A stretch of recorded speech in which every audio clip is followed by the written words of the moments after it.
Right. Hello. Okay, so this video is going to be about some of my the history of my family, because it's quite interesting, I find. I like to hear these sort of things myself when people start talking about their history, who they really are, where they've come from and stuff, their background. Okay. So hopefully this will make sense, you know. Right. The reason this video is called Unofficial Doctor of the Kray Twins, because that's who my granddad was on my mother's side. The Kray Twins were the mafia in London in the sort of like 50s, you know, the 1950s. That they were the mafia, you know, the organised criminals who ran London, and so by implication a lot of England as well. And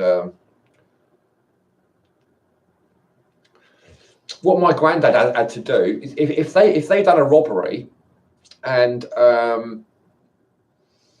someone got injured during the robbery, then my granddad was the guy that had to go and like stitch them up, patch them up. You know, he was the unofficial doctor. He would be off the record, so he could get phone calls any time of day or night, and he would have to rush up to London. I mean, he probably lived in London most of the time, actually, at the time. So yeah, he would have to go round and like patch these people up that have been shot, maybe, or all hush hush, you know.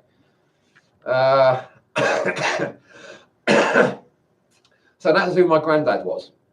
He was a doctor. He was a doctor. But in his spare time, he used to patch up like mafia guys that had been shot, you know, in armed robberies and stuff. That was what his job was. His other job, you know.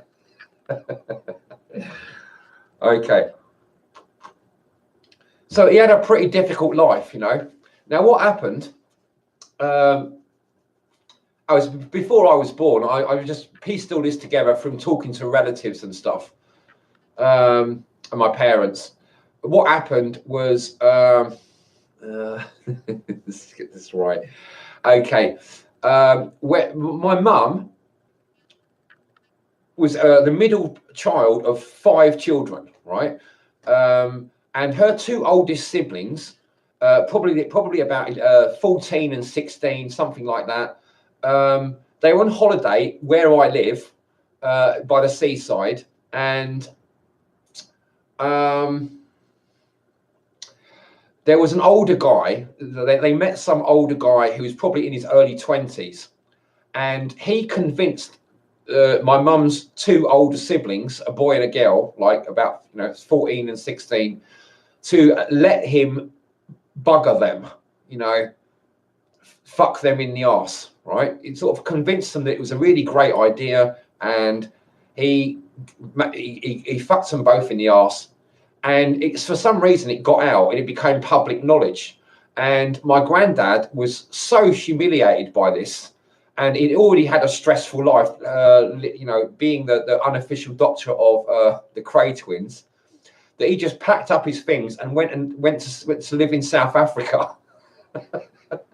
And he became the official doctor of, I think it was President Mugabe or someone like that. It was one of these guys, these somewhere, I think it was Rhodesia or Zimbabwe, and he became the doctor of the president of that country. That's the last anyone heard of him. He didn't respond to any email, any letters or anything. I nearly said emails. I didn't have emails back in those days, obviously. So consequently, my mum, she was 11 years old at the time. She had no opportunity to tell her father how much it upset her, because from her point of view, she hadn't done anything wrong, and he just left without telling them why. They obviously knew it was straight after her siblings had been buggered. Buggered, in England, buggered means ruined, destroyed. It's no good anymore. you know, and anyway, that's what happened. My other granddad, on my dad's side, he owned a paint factory.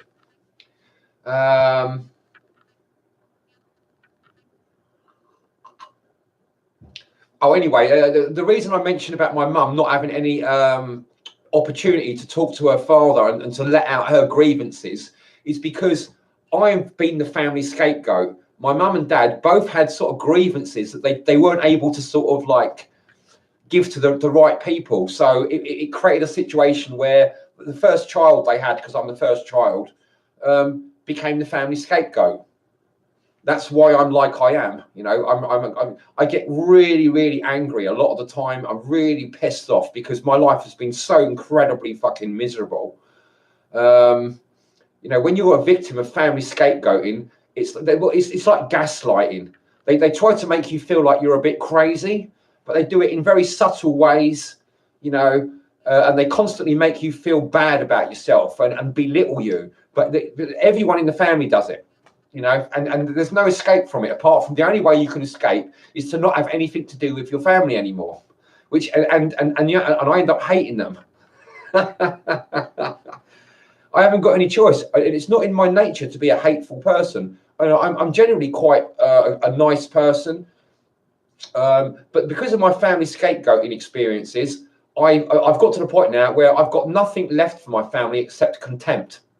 And the thing about family scapegoats is, and family scapegoating, you can't get the people who do it to own up to what they're doing. There's no way of doing it. They're constantly in a state of denial. It's like their brain's in a concrete bunker, a steel enforced concrete bunker, and you can't get through to their brain to make them wake up and stop doing it. So it's a waste of time trying to spend time with them or talk to them. And it's really quite common. It's really common. Anyway, my other granddad on my dad's side, he owned a paint factory, right? He come from a very difficult childhood. He was my granddad was he had about 12 siblings. Yeah, I think there was about 13 of them altogether.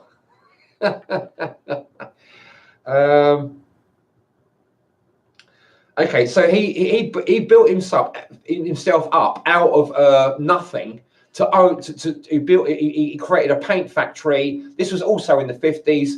It was quite a famous paint factory. Brummel paints. They used to have tins of paint with blue and white stripes. For decades, they were the paints that people used when they had big jobs to do. For example, painting a football stadium, they would use Brummel paints. My granddad's paint. What he done was he developed the first fluorescent paint. You know, all the pink, fluorescent green, fluorescent orange.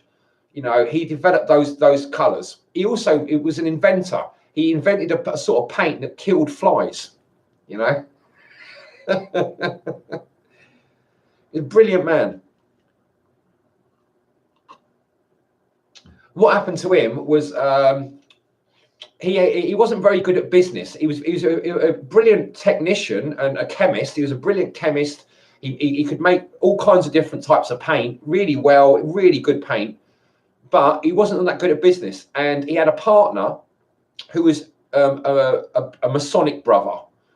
And this guy kept trying to pressure my granddad into joining the Masons, and my granddad wasn't interested. And so after several years of this, his partner said to him, "Look, the business is failing. The best thing to do is to sell it now." And what he did was he was just lying. He was trying to punish my granddad for not joining the Masons. Because he wouldn't join the Masons, he lied to him about the business, and he bought it off of him for a very small amount of money. He gave him about £50,000 at the time. This was in the late 50s. And then about three years later, the business was valued for over £1 million. you know, 20 times the price in about 3 years of what my granddad got for it. So he completely ripped him off. He lied to him about the state of the business and hoodwinked him and basically stole the business off him.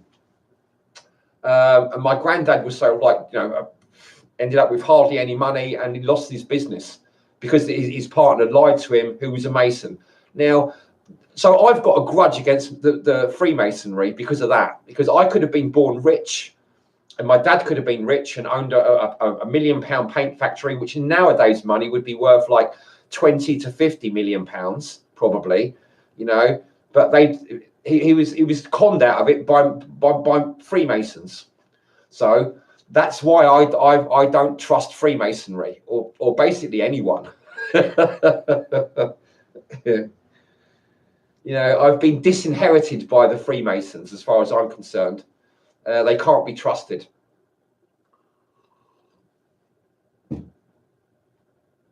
So that's my two grandparents. Hello, viewer. Okay, I'm just going to have a little think about it. If you can go back to the beginning of the video if you want, and try and catch up.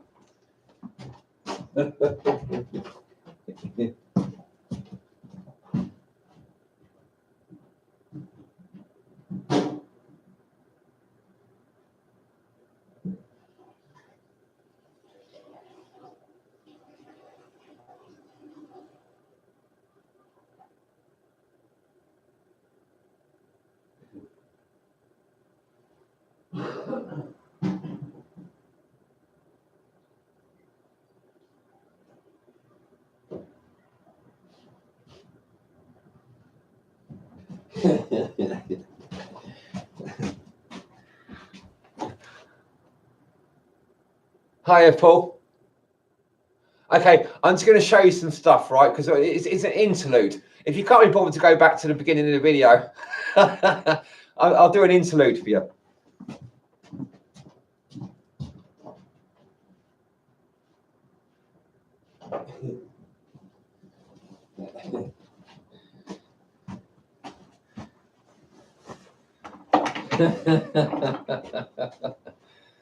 So I like big coats. It's my birthday recently, right? So I just bought a couple of coats.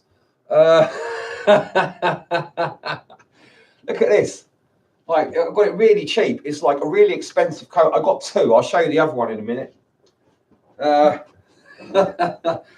It's a huge coat. It's for a very big person. But, you know, because of my username, I'm thinking, right, this is like emperor sort of coat. You know, I've just started walking around in it out in the street, and it's so big.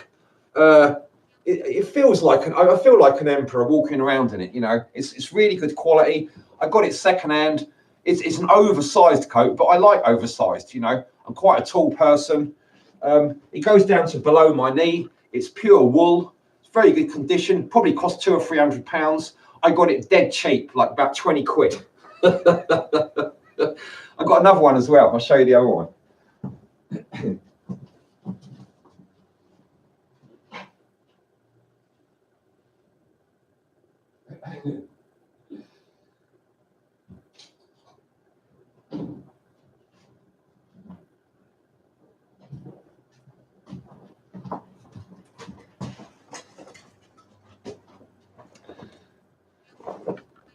Can you see that?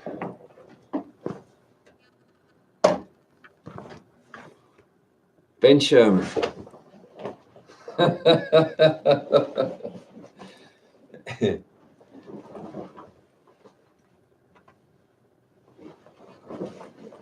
See?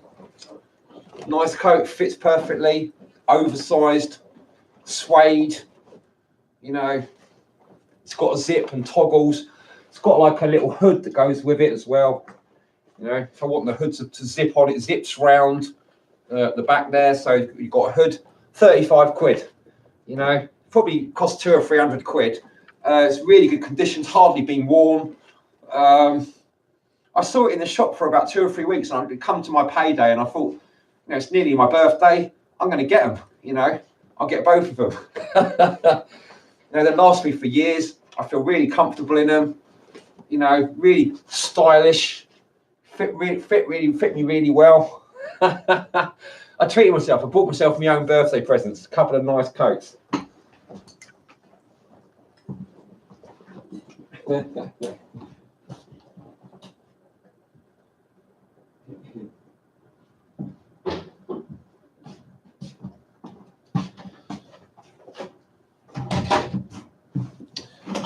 Okay, interlude finished. Back to what I was talking about before.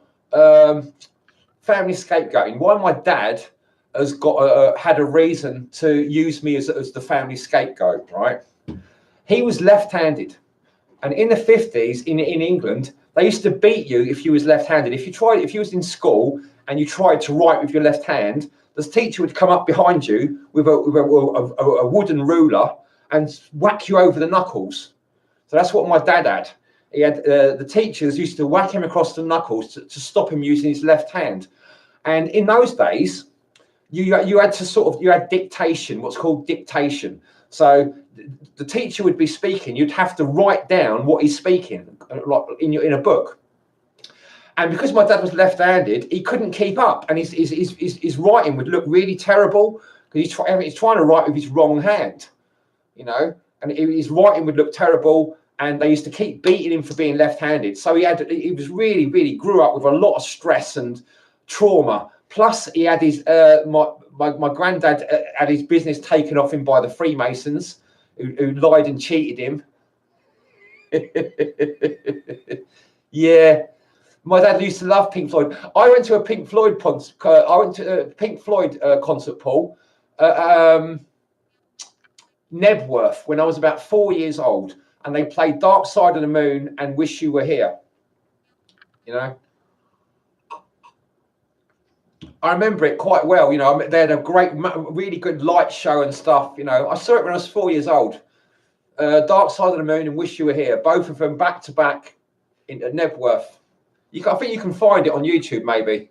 There was some good. I did have some good stuff when I was growing up, but I was the family scapegoat, and I've been traumatized for it. So that's why I'm an arsehole and I'm an idiot. You know, it's like I had a really shitty childhood. That's why I drink and smoke cannabis, because the only way I can feel normal. You know, people don't realize the thing is, right, they've got it worse than me. My family, you know, although I'm the scapegoat, they're actually much worse off than I am. You know, their lives are totally shit. They don't even know that they're doing this stuff. And it doesn't matter how hard I try to get them to see the truth, they won't see it. Oh, thanks, Paul. I look forward to that.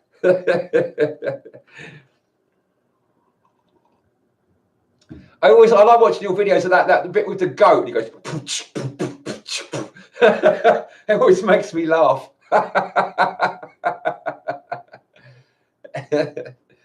So yeah, anyway, that's why my parents had reasons to do family scapegoating. Some people just, it's really quite common, you know. I'm quite lucky because I understand all this stuff, and I don't really hold, although I hate them all, my family, I also pity them.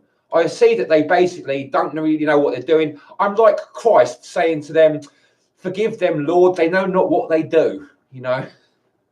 I can live with myself, but they can't. They're not really good at living with themselves. They can't deal with the truth. Oh dear.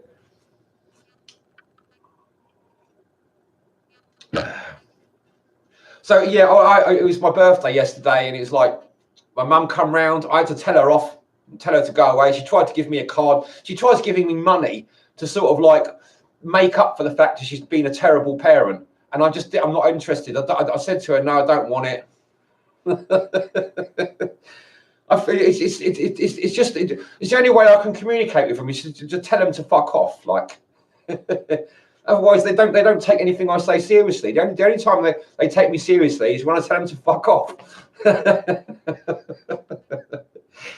Yeah, dear. What can you do about family? You know, you're born into a family when they treat you like shit.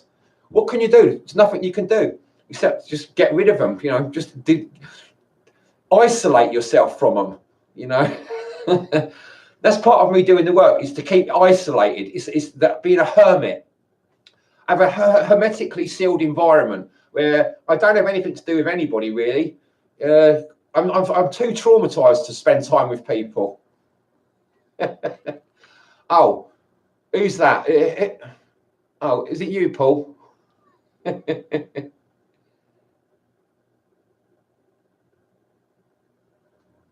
Meh.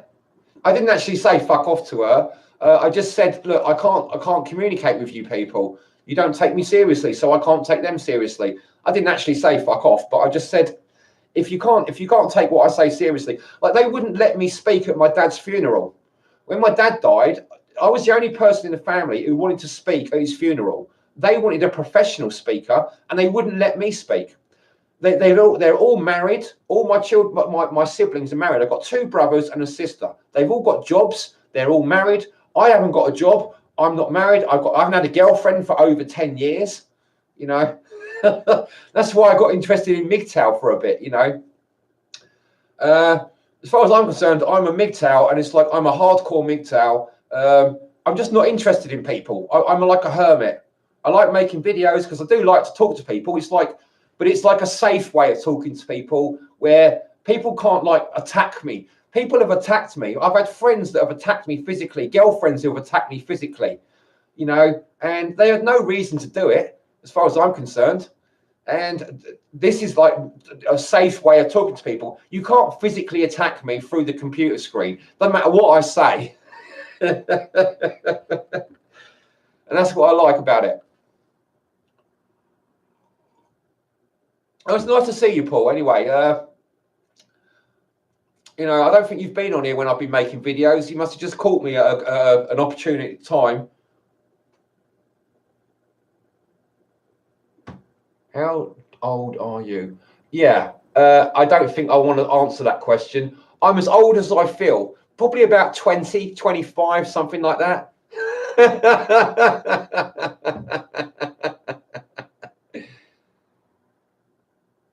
Yeah, something like that. You know, what it is, right?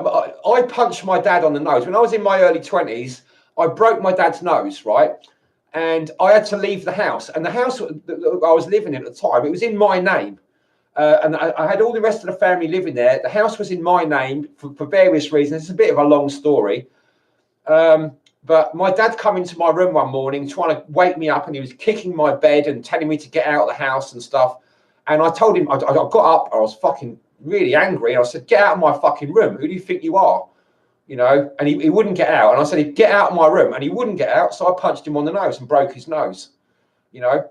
But a year later, I was talking to him about a year later after everything had calmed down. And he said to me, that's the best thing you've ever done. Rank Emperor, that's the best thing you ever done was to break my nose. He said it to me straight out like that. That was like, you know, over 20 years ago. Yeah, I'm a similar age to you, Paul. Yeah. Anyway, so I was going to say that at the funeral, and also my dad told me before he died, about 3 years before he died, he said, "Rank Emperor, when it comes to my funeral, I want you to, because you're going to be the head of the family after when I pass away. I want you to stand up and tell them that I was a bastard. When it comes to my funeral, I want you to tell them I was a bastard." And so when I said to my family, "Oh, I'm going to speak at the funeral," and they said, "Well, what are you going to say?" And I said, "Well, I'm just going to speak."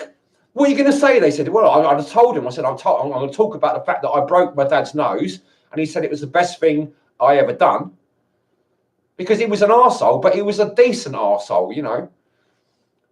He would admit it when he was wrong, you know. And I respected him, at least somewhat, you know. And when he told me he wanted me to speak at the funeral, that's what I was going to do. But the rest of my family, they all ganged up on me and wouldn't let me speak. And they had a professional speaker. I hate these modern funerals where they've got like professional speakers reading a list of stuff. Hi, HRC. You know, you've got a list of stuff that they're just reading out. They're not speaking. Nobody knows who they are. To me, that's not a proper funeral. You know, having someone just read a few pages of stuff, That's a reader. That's not even a speaker. You know, I'm a family member. I'm the oldest child. I was going to speak at the funeral and they wouldn't let me.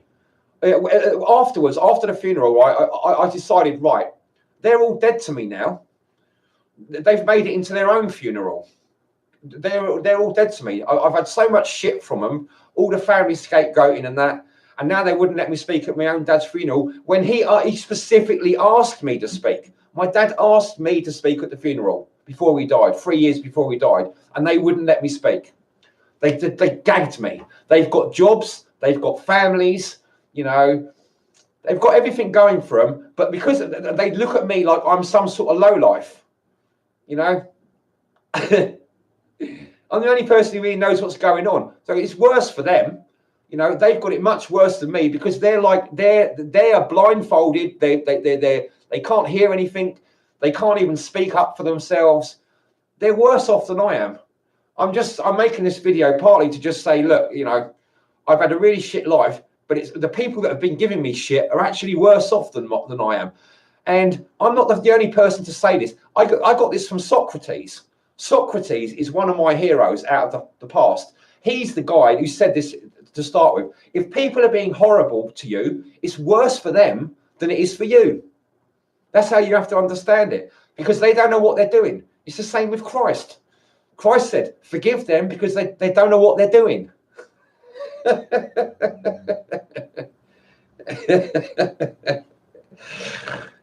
Thank you guys. Anyway, thanks for being here and showing up, because I do appreciate the feedback and that. And let me read what you've been writing.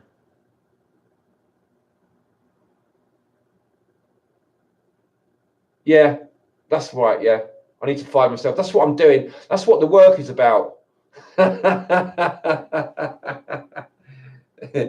Thanks, Paul. You're a good guy too. I know you're a good guy. You know, you're an upright guy, a rare person. HRC, maybe he's a bit more crooked than you, but he's okay too, I think. You know, basically another rare person, you know, who's like that's why I like keeping my channel quite small, because you know you only meet a few decent people in life, you know, and I like to have people around I can talk to openly, and they sort of understand me a bit, you know. Someone's been leaving dodgy comments again.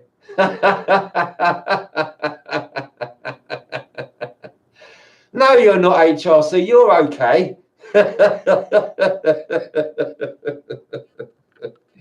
You're all right.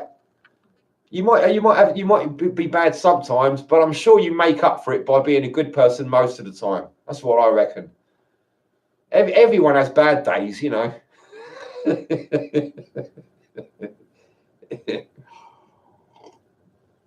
Okay, while we're on the subject of this, of like evil people, I mean, we're trying to re-evaluate what's going on with all all the the evil stuff going on in the world. You know, like the chemtrails, the poisoning of the water and stuff like that. Because there's so many people like my family, right, who are just plain evil, and they're so stupid and ignorant. You can't get them to wake up, right? So what do you do about these people? They're destroying the world. All these people are like creating so much pollution and so much havoc in the world. They're destroying the planet. So what do you do about them? Poison them, obviously. It's great. I've just started to realise that all these chemtrails and all the poison in the food and the water and the toothpaste, it's actually probably a good thing. If I had a bit more time to think about it, it's probably what I would do. I would poison them all, you know. How else do you get rid of them? I mean, it's like an infestation of cockroaches. I'm starting to identify with Agent Smith. You know, you people are just like a virus, you know. That's all you are. You're like a virus. You humans are like a virus. That's how I'm starting to see it. You know, you're like a virus. Another thing about the work, because I've been thinking about doing like the work, you know. I want to talk about a bit more stuff about the work while I'm here, because I can't be bothered to make a separate video. I've got the ball rolling, right? So when I was doing the work, right, I was talking about all the chakras. You've got your 7 chakras, you know, your earth chakra, your water chakra, your fire chakra, your air chakra, your ether chakra, your thought chakra, and your spirit chakra, right? Now, the water chakra down here, where your sex energy is the matrix. It's the foundation. It's your foundation chakra. It connects with the tree of life. In the tree of life, it's called the foundation sphere. Now, the thing about people being arseholes and like monsters and Agent Smith, you know, in the Matrix, everybody turns into Agent Smith. The thing about it is you can rely on Agent Smith. He's the most reliable character. He's like the devil. He's got no free will. You can. This is why it says in the Bible, don't respect anyone. Don't respect any man, right? Basically, because they're all Agent Smith. We're in the Matrix. You can rely on it. You can rely on Agent Smith to be Agent Smith. You can rely on basically everyone. You guys there, you Paul, you HRC, I can rely on you to be agents. You can be, I know you're going to be Agent Smith. It's a rule of thumb, right? You might not like it. I'm going to label you. I can be Agent Smith, you know.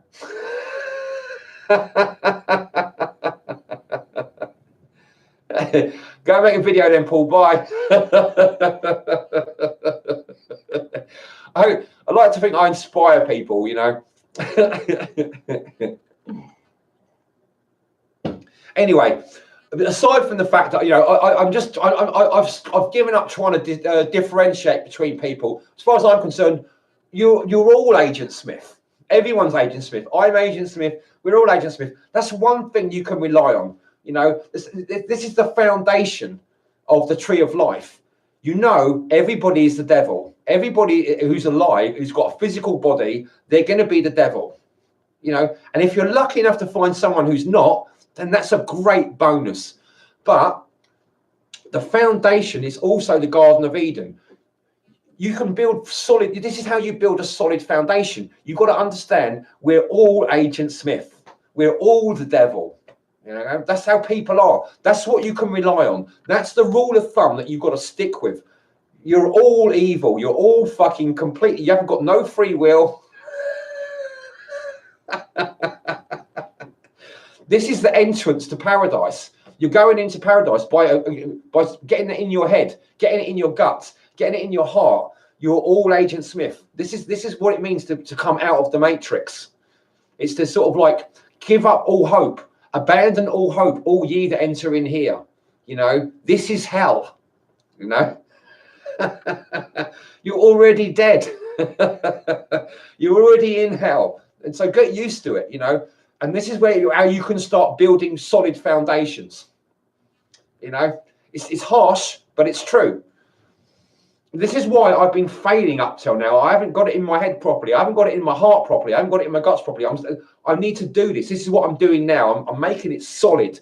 I'm finding the solid foundations. And those solid foundations are that we're all Agent Smith. You can't rely on anyone except to know that they're going to be a traitor and they're going to stab you in the back. Everyone.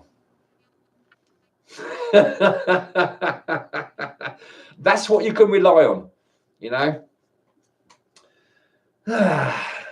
and then paradise opens up because you know not to trust anybody. You're not going to turn your back on people because you know they're going to try and stab you in the back. But you can rely on them to be agents. You know, they're going to be agents no matter what. You know, and when you get to that stage, you can start building on solid foundations. You know what to expect from people. You know always to expect the worst. You know. And when you do that, right, when they because they can pick it up on you, they're psychically aware. They know that that's what you expect from them, and then they change their behavior. They become different people. They start actually becoming real people. You know, to try and prove it. You know, they can sense your distrust of them, and they know they've got to start behaving themselves. And that's when they start becoming real people, if you're lucky.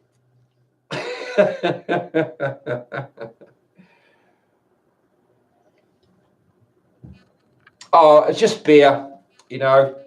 It was my birthday yesterday, and it's like I've just gone back on the beer because it's like I'm so used to it, and I just thought I'd have a rest from trying to go to the tequila. I mean, it's my last beer at the moment. I'm gonna have to end this video soon so I can go and get more beer.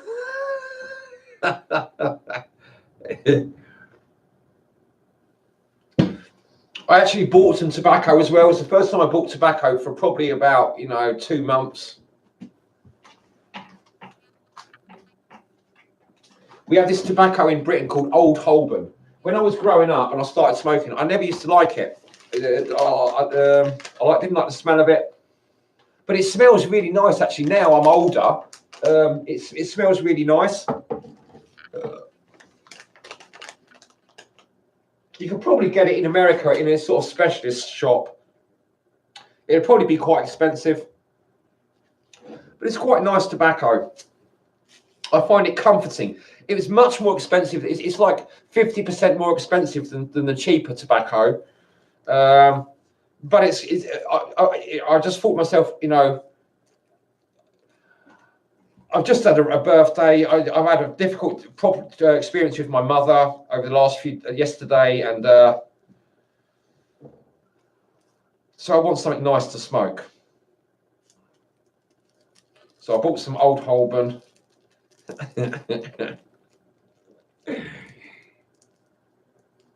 Oh, thank you.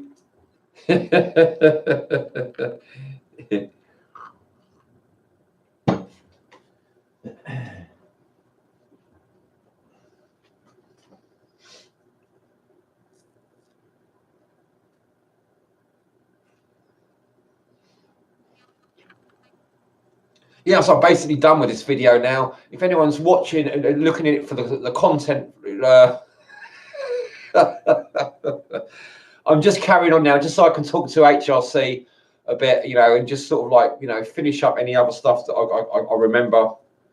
That's basically all I want to say, really. I know I can let these videos drag on sometimes, and they just get a bit boring and tedious, and nobody's going to watch them. So yeah, I think I'm going to call it a day here. Thanks for watching, HRC, and you, Paul. Have a great day. It